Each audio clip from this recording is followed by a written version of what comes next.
ഇതേ അവസാനമായിട്ട് ചോദിക്കുക. എനിക്ക് എന്തെങ്കിലും ബിസിനസ് തുടങ്ങാൻ കുറച്ച് കാശ് തരണം. നീ ഇത്രയും കാലം ചോദിച്ചിട്ടും ഒന്നും തന്നില്ലെന്ന് വേണ്ട. ദേ 2 രൂപയുണ്ട്, എന്ത് ബിസിനസ് വേണമെങ്കിൽ ചെയ്തു. അച്ഛനെന്താ എന്നെ കളിയാക്കാണോ? നീ എന്താ എന്നെ വിരട്ടിയാണോ? നിനക്ക് ബിസിനസ് ചെയ്ത് മുടിക്കാൻ ഇവിടെ പണമൊന്നും ഇരിപ്പില്ല. അമ്മ ഇതൊന്നും കേൾക്കുന്നില്ലേ? കേട്ടിട്ടെന്താ? എന്റെ കയ്യിലാണ് കാശിരിക്കുന്നത്. ഇന്നലെ തെക്കേ പറമ്പ് വിറ്റ് 1.5 ലക്ഷം രൂപ എടുത്ത് അലമാരി വെച്ച് പൂട്ടിയിട്ടുണ്ട്. എനിക്കൊരു കാഞ്ചീപുരം പട്ടുവാണെന്ന് പറഞ്ഞിട്ട് ഒരു അനക്കവും ഇല്ല. കാഞ്ചീപുരം പട്ട്? നീ കാഞ്ചീപുരം പട്ട് എടുത്തോണ്ടാണല്ലോ ഇങ്ങോട്ട് കയറി വന്നത്. ഇനി ഒരു മൈക്ക് കൂടെ വാങ്ങിച്ചു തരാം, നാട് മുഴുവൻ വിളിച്ചു പോവ്. ഇവിടെ 1.5 ലക്ഷം രൂപ ഇരിപ്പുണ്ടെന്ന്. അപ്പൊ ഇവിടെ കാശ് ഇരിപ്പുണ്ടല്ലേ? ആ ഉണ്ട്. എനിക്ക് 50,000 രൂപ ഉടനെ കിട്ടിയേ പറ്റൂ. ഇപ്പൊ സൗകര്യപ്പെടില്ല. പിന്നെ ഞാൻ എന്തോ ചെയ്യും? എനിക്ക് ജീവിക്കണ്ടേ? നിന്നെ പഠിപ്പിച്ചതേ ഒരു നഷ്ടക്കച്ചവടം. ഇനി ഈ വീട്ടിൽ നിന്ന് ഒരു ചില്ലി കാശ് നിനക്ക് വേണ്ടി ചെലവാക്കാനില്ല. നീ വേണമെങ്കിൽ പോയി മോഷ്ടിച്ചോ, ഞാൻ കേസ് പറഞ്ഞോളാം. അഡ്വക്കേറ്റ് ശങ്കുപിള്ളയ്ക്ക് കേസ് പറയാനേ സ്റ്റാമ്പിന്റെ ചെലവേ ഉള്ളൂ. അപ്പൊ എനിക്ക് കാശ് തരൂല അല്ലേ? നിനക്ക് എന്തിനാടാ ഈ ബിസിനസ്? 3 നേരം ആഹാരം കഴിച്ച് കിടന്നാ പോരെ? അതിനെ വേറെ ആളെ നോക്കണം. ഇന്നു മുതൽ ഈ വീടും ഞാനുമായിട്ട് യാതൊരു ബന്ധവുമില്ല. യാതൊരു ബന്ധവുമില്ല. അങ്ങനെയെങ്കിൽ അങ്ങനെ, കാശ് എന്നുള്ള ബന്ധമൊന്നും വേണ്ട. Then good bye. Good bye.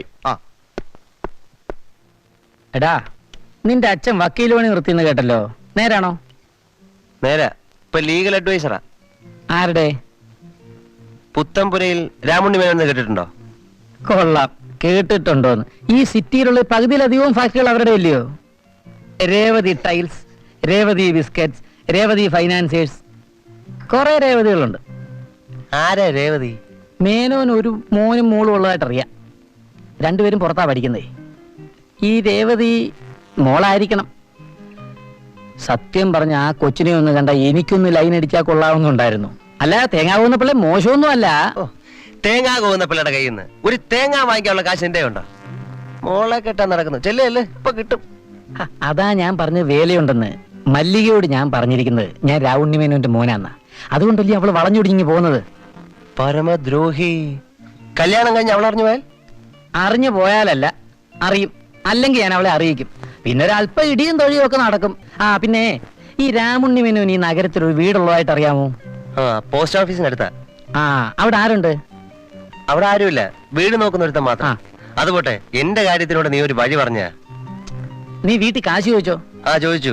സാമം ദാനം ഭേദം ദണ്ണം എല്ലാം നോക്കി. കേളവൻ ഒരു അനക്കമില്ല. അല്ല, നീ ഇപ്പൊ എന്തോ ചെയ്യണമെന്ന മൂപ്പിൽസ് പറയുന്നത്? മോഷ്ടിക്കാൻ. കൊള്ളാം, നീ അത് ചെയ്താൽ മതി. ഈ കാലത്ത് അന്തസ്സുള്ള ഒരേ ഒരു ജോലിയാണ് മൂലധനവും വേണ്ട. എവിടെ പോയി കിടക്കുവാ ഈ പാട്ട് കൊണ്ടാരം? നമുക്ക് പോവാൻ ചുക്കു എന്ന് പറഞ്ഞാ ഭർത്താവില്ല അങ്ങോട്ട് എന്നാ ചുപ്രം വിട്ട് ഓട്ടിക്കും. ഇയാൾ എവിടെ പോയിരിക്കോ? വല്ല കടത്തിൻ്റെ ചുണ്ടു കിടക്കുമായിരിക്കും. എനിക്ക് വരുന്ന ഓരോ ഗതിയോട് നോക്ക്. ഇനി 4 അടുത്ത് പാല് കൊടുക്കേണ്ടതാ. 4 കാശ് കമ്മീഷൻ കിട്ടുമല്ലോ എന്ന് കരുതി ഏറ്റതാ. ആളെങ്ങനെ ചുക്കു? വിശ്വസിച്ച് താമസിക്കാമോ? അയ്യോ, ആളൊരപ്പാവിയാ. കൊണോണോന്ന് പറ പാട്ട് പാടും. വേറെ ഒരു ഉപദ്രവം ഇല്ല. പോകാം, അല്പം താമസിച്ചുപോയി. പിന്നെ എന്റെ കൂടെ താമസിക്കാൻ വരുന്ന പാർട്ടി ഇതാണോ? അല്ല, എന്റെ കൂട്ടുകാരി രേവതിയാണ് ഈ കുട്ടി. ഇയാളോ? നേരത്തെ അറിയോ? അപ്പൊ എളുപ്പമായി. ഇയാളോട് താമസിക്കാൻ എന്നെ കിട്ടൂല. അയ്യോ, ഇവളാണെന്ന് അറിഞ്ഞിരുന്നെങ്കിൽ ഞാൻ വരില്ലായിരുന്നു. നമുക്ക് പോവാം. അപ്പൊ കമ്മീഷനോ? കമ്മീഷൻ 2 ഉണ്ടാ. പോടാ, ഓരോന്നിനെ തപ്പിക്കൊണ്ടുവന്നിരിക്കുന്നു. മനുഷ്യവർഗത്തിൽപ്പെട്ടാണെങ്കിൽ കൂടെ താമസിക്കാം. ഇതൊക്കെ അലമ്പ കേസുകളല്ലേ? ഓ, വലിയ IAS ഓഫീസർ അല്ലേ? ഇതിനൊക്കെ കടത്തിനെ പറഞ്ഞിട്ടുള്ളൂ. ഭാഷോബേ, അപ്പൊ ഞാൻ പോവാട്ടോ. വയ്ക്കോ. അപ്പൊ ഞാൻ പോട്ടാ. വയ്ക്കോ. നില്ല്, പോവാൻ വരട്ടെ. നീ എങ്ങോട്ടാ? നാളെ എന്റെ റൂംമേറ്റ് വരും. പിന്നെ ഒന്നുകിൽ ഞാൻ പുറത്ത് നിൽക്കണം, ഇല്ലെങ്കിൽ നീ പുറത്ത് നിൽക്കണം. അതിലും ഭേദം തൽക്കാലം എവിടെയെങ്കിലും ഒരു മുറി കിട്ടുന്നതാണ്. വേറൊന്ന് കിട്ടുമ്പോൾ മാറാം. ആലോചിക്കാൻ ഒന്നുമില്ല, സമ്മതിച്ചേരെ. ശരി. ഞാനില്ല. പോ. രാത്രി എവിടെയെങ്കിലും ചുരുണ്ടോട് വല്ലവനെ വിളിച്ചോട് ചപ്പാത്തി പുരാക്കും. ഒരു മുറി കിട്ടാൻ വേറെ വഴിയൊന്നും ഇല്ലട ചെറുക്ക. ഒരു വഴിയുണ്ട്. ഏതെങ്കിലും കടവത്തി പൊളിച്ചാൽ മതി. പോലീസ് പിടിച്ച് ആത്താക്കും. ലോക്കപ്പിലാണല്ലോ എന്താ, കിടക്കാൻ ഒരു മുറിയും സർക്കാർ ഗോതമ്പുണ്ടായില്ലേ? ചെല്ല്, എനിക്ക് കളിച്ചോണ്ടിരിക്കാൻ നേരെ രാശം വരുന്നേ. വാ, ഇതൊരു തല്ലിപ്പൊളി ഇടപാടായി തീർന്നു. ഞാനും വരാം. ഓ, സമ്മതിച്ചല്ലേ. പോകുന്നതിന് മുമ്പ് ഒരു ചടവുണ്ട്. ഭാര്യ ഭർത്താവ് പറഞ്ഞ് വെറുതെ എങ്ങന്നല്ലേ ചുപ്രം ചവിട്ടി പുറത്താക്കും. കഴുത്തിലൊരു താലി വേണ്ടേ? ഇതങ്ങോട്ട് കെട്ടിക്കൂടെ? പിന്നെ പൊളിക്കും. തിന്നല്ല പറഞ്ഞത് കെട്ട. കണ്ട ആ പൂപ്പേന്ന് എന്റെ കഴുത്തിൽ താലി കെട്ടണ്ട. ഓ, വരും ജയ്പൂർ രാജകുമാരൻ. ചുന്ദരി കോതയല്ലേ, കണ്ടച്ചാലും മതി. തുടങ്ങി നിർത്തോ, ഇങ്ങനെ ഞാൻ കെട്ടിക്കൊടുക്കാം. പോടാ മോനെ, ചില്ലറ മോഹമൊന്നും അല്ലല്ലോ. ഇങ്ങിതാ കമ്മീഷന്റെ കാര്യം ഓർത്തിട്ടാ, ഇല്ലെങ്കിൽ എല്ലാം ഇട്ടറിഞ്ഞിട്ട് പോയനെ. കൊള്ളാം അല്ലേടി? എനിക്കിഷ്ടപ്പെട്ടു. എനിക്കും. കല്യാണം കഴിഞ്ഞിട്ട് എത്ര നാളായി? ഇപ്പൊ കഴിഞ്ഞേ. അല്ല, കുറച്ചു നാളെ ആയുള്ളൂ. അതെ അതെ, അതും എനിക്കിഷ്ടപ്പെട്ടു. നിനക്കോ? എനിക്കിഷ്ടപ്പെട്ടു. അല്ല, ഇന്നത്തെ കാളച്ചന്തയാണ്. എത്ര വണ്ടി വലിച്ചു, എത്ര പാടെ ഉഴി എന്നൊക്കെ ചോദിക്കും പോലെ കാര്യങ്ങളൊക്കെ ഞാൻ പറഞ്ഞിട്ടുണ്ട്. ഇത് ഭാര്യ, ഇത് ഭർത്താവ്. അല്ല, ഇത് ഭർത്താവ്, ഇത് ഭാര്യ. താക്കോൽ അങ്ങോട്ട് കൊടുക്കണം, എന്റെ കമ്മീഷൻ ഇങ്ങോട്ട് തരണം. മനസ്സിലായോ? മനസ്സിലായി വരുന്നു. അഡ്വാൻസ് എന്റെ കയ്യിലുണ്ട്. എന്നാ നിങ്ങൾ പോയി അങ്ങ് താമസം ആരംഭിച്ചോളി. കൗസല്യേ, നീ പോയി ആ മുറിയൊക്കെ ഒന്ന് കാണിച്ചോളൂ. ചെല്ല വന്നട്ടെ. 5 മാസം ആടെ അഡ്വാൻസ്. എന്റെ കമ്മീഷൻ അത് അടുത്ത മാസത്തെ പാലിന്റെ കാശ് വരുമ്പോ കൂടെ തരാം. എടാ പിന്നെ ഈ 4 ആള് കൂടുമ്പോൾ നിന്റെ ഈ ഷൈനിങ് ഉണ്ടല്ലോ, അത് ഈ ചുപ്പറിന്റെ അടുത്ത് വേണ്ട. ആപ്പടെ പൊടിടപ്പീട് അത്ര ഉള്ളൂ. അവന്റെ ഒരു ആളാവക്കം. നീ ആടാ ഡിസ്ട്രിക്ട് കളക്ടറോ അത് മനസ്സിലായിട്ടോ? ഇവിടെ ആരുമില്ലേ? പട്ടിയുണ്ടോ? പട്ടിയുണ്ടോ?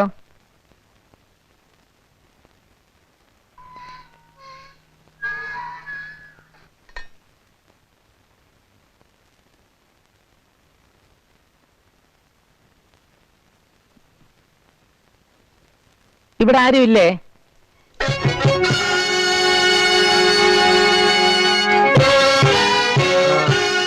വീട് വാടകയ്ക്ക് കൊടുക്കുന്നു കേട്ടു. ശരിയാണോന്നറിയാമെന്ന? ശരിയല്ല. നമ്മളാരാ? എന്റെ വീട്ടിൽ കയറി വന്നിട്ട് ഞാൻ ആരാണെന്നോ? ഈ വീട് അടിച്ചു വരാനും സൂക്ഷിക്കാനും ഒക്കെ ആയിട്ട് നിയമിച്ചുള്ള ചെല്ലപ്പനല്ലേ, അയാളോടില്ലേ? എന്താ കാര്യം? അല്ല, അയക്കൊരല്പം കാശ് കിട്ടുന്ന കാര്യമാ. അയ്യോ, ഞാൻ തന്നെയാണ് സാർ ചെല്ലപ്പൻ. സാർ അകത്തോട്ട് വരണം. പറഞ്ഞ സാർ പറഞ്ഞ.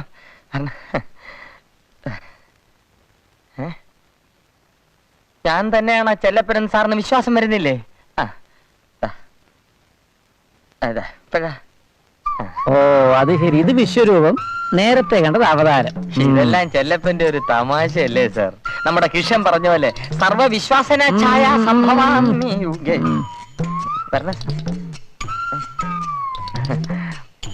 ഇരുന്നാട്ടെ, ഒരു 100 ഒഴിക്കട്ടാ? വേണ്ട, എന്നാ ഞാൻ ഒഴിച്ചോട്ടെ.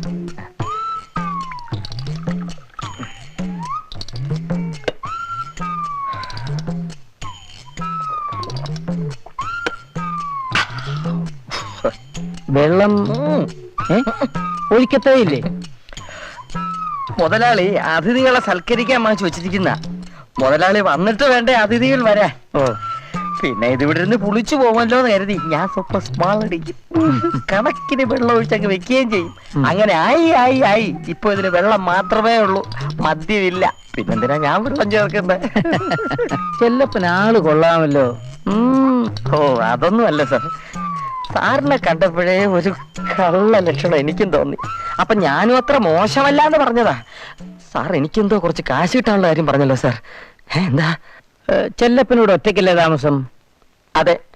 കഴിഞ്ഞ 3 കൊല്ലമായിട്ട് അങ്ങനെ ഇങ്ങോട്ട് തിരിഞ്ഞു നോക്കാറില്ല. ഇത്രയും വലിയ പണക്കാരനായിട്ടും ഇപ്പോഴും പഴയ നാട്ടും പുറത്തുകാരന്റെ സ്വഭാവമാണ്.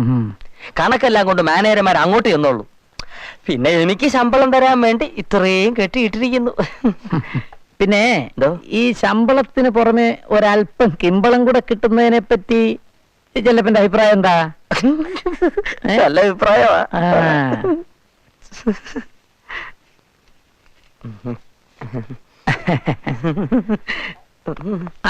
ഏതായാലും ഇതിരിക്കട്ടെ. കള്ളന് കഞ്ഞി വെക്കുന്നവനുണ്ടെന്ന് അറിയാം, കള്ളന്റെ തന്തയ്ക്ക് കഞ്ഞി വെക്കുന്നവനുണ്ടെന്ന് ഞാനിപ്പോഴാ അറിയുന്നത്. ജീവിക്കണ്ടേ സാർ? അപ്പോ നാളെ മുതൽ രാമുണ്ണിമേനോന്റെ മോനോട് താമസിക്കാൻ വരുന്നു. അയ്യോ, അതായത് ഞാൻ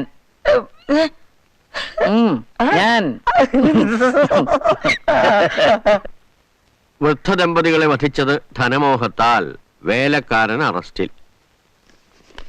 കേട്ടോടി, ഞാൻ പറഞ്ഞില്ലേ നിന്നോട് ഇവിടുത്തെ ജോലികളെല്ലാം നീ തന്നെ എടുത്താൽ മതി, വേലക്കാരനെ വേലക്കാരത്തെ നിർത്തണ്ടെന്ന്. അപ്പൊ നീ എന്താ പറഞ്ഞേ? എന്റെ പിച്ചിക്കാന്നല്ലേ? ഇപ്പൊ കണ്ടോ, പിടിച്ചു നിർത്തിക്കോ 2 കൊല്ലത്തിന്. കാലത്ത് എണീച്ച് നോക്കുമ്പോ തല കാണില്ല. അല്ലേലും തലയുള്ളത് കൊണ്ട് നിങ്ങൾക്ക് വലിയ പ്രയോജനമൊന്നുമില്ല. അല്ല, തല പോണെങ്കിൽ പോട്ടെ, അത് പോല്ല.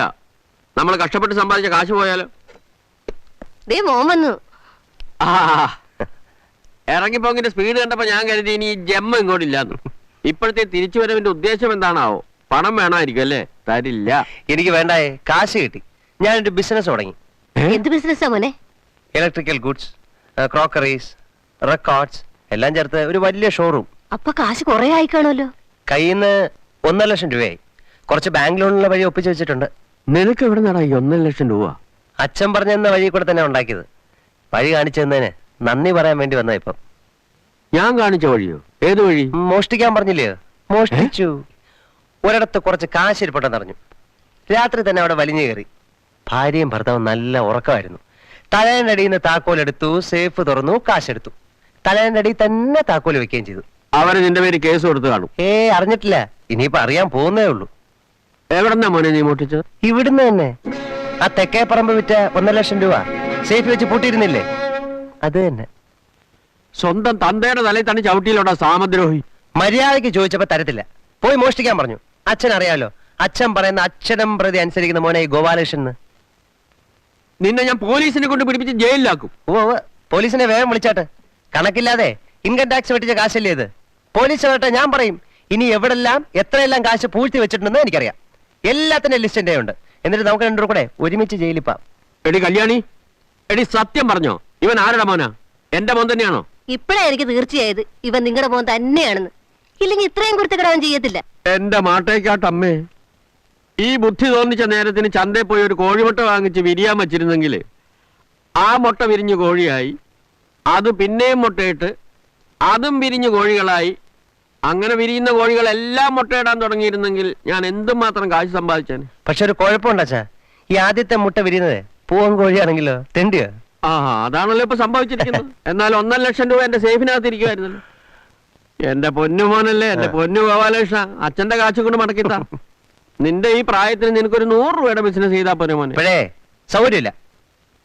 തീർച്ചയാണോ? തീർച്ചയായും. ഭയരപ്പാളി എറടാ മണിക്കൂർ പോകാൻ തന്നെ വന്നത്. പിന്നെ ഒരു ഗുഡ് ബൈ പറഞ്ഞിട്ട് പോകാന്ന് കരുതി. Good bye. ആ, അങ്ങനെ തന്നെ. ആ, എന്റെ ഈശ്വര, എന്റെ കുഞ്ഞിനൊന്നും വരുത്തല്ലേ. താനാണോ ഈ ഇടിയൻ ലംബോദരൻ? ആ, അതെ. അല്ല, തനിക്ക് ഈ പേര് കിട്ടിയത് ഇടി കൊണ്ടിട്ടാണോ അതോ ഇടി കൊടുത്തിട്ടാണോ? ഇടി കൊണ്ടിട്ടാണെന്ന് നാട്ടാര് പറയും. അത് അസൂയ. സത്യം പറഞ്ഞ എന്റെ ഇടി കൊണ്ടിട്ടുള്ളവന്മാർ എന്നെ പറ്റി പറഞ്ഞുകൊണ്ട് കിടക്കുന്ന പരദൂഷണമാണ് ഇതൊക്കെ. അപ്പോൾ ഇന്ന് മുതൽ ഞാൻ പറയുന്ന ആരെയും താൻ ഇടിക്കും. ഇടിക്കും. വേണ്ടി വന്നാൽ തന്നെ ഇടിക്കും. ആ. മല്ലികേ, ഇവിടെ വാ. ഇവിടെ വരാൻ. ആരാടി നിന്റെ കൂടെ കണ്ട ആ പൂവാലം ചെറുക്കൻ? ആരുമില്ല. എടി സത്യം പറഞ്ഞോ, കൊല്ലും ഞാൻ. അത് ഹരി, ഏത് കരി? രാമുണ്ണി മേനോന്റെ മകൻ. ഏ, നമ്മുടെ രേവതി കമ്പനികളുടെ രാമുണ്ണി മേനോനോ? അതെ. അമ്പടാ, അവൻ നിന്നെ കല്യാണം കഴിക്കാമെന്ന് പറഞ്ഞു. നിങ്ങളോട് ചോദിച്ചത്, കൊല്ലും ഞാൻ. പറഞ്ഞു. ഗുരുവായൂരപ്പാ, രക്ഷപ്പെട്ടു. ഇപ്പഴാ നീ എന്റെ മോളായത്. നീ പിടിച്ച പുളിങ്കൊമ്പിലെ പിടിക്കുമെന്ന് എനിക്ക് അറിയാവടി പിടുക്കി.